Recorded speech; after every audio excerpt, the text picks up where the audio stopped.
Hi, it's Monday. This is David Romtvedt again. This is the day when I read a poem by another poet.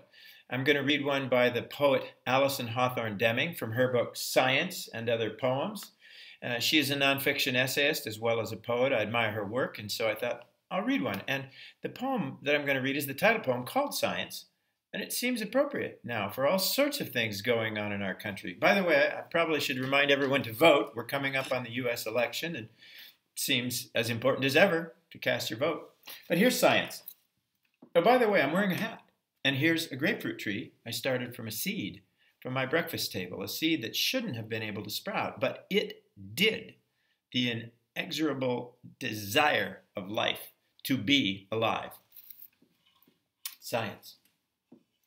Then it was the future. Though what's arrived isn't what we had in mind, all chrome and cybernetics. When we set up exhibits in the cafeteria for the judges to review what we'd made of our hypotheses. The class skeptic, he later refused to sign anyone's yearbook, calling it a sentimental degradation of language. Chloroformed mice, weighing the bodies before and after to catch the weight of the soul, wanting to prove the invisible real as a bag full of nails. A girl who knew it all made cookies from euglena, a one-celled compromise between animal and plant she had cultured in a flask. We're smart enough, she concluded, to survive our mistakes, showing photos of farmland poisoned, gouged, eroded. No one believed he really had built it when a kid no one knew showed up with an atom smasher, confirming that the tiniest particle could be changed into something even harder to break. And one, whose mother had cancer, hard to admit now, it was me, distilled the tar of cigarettes to paint it on the backs of shaven mice.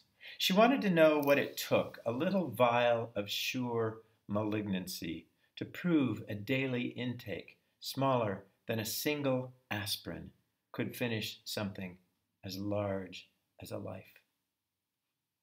I thought of this because today, this dusky seaside sparrow became extinct.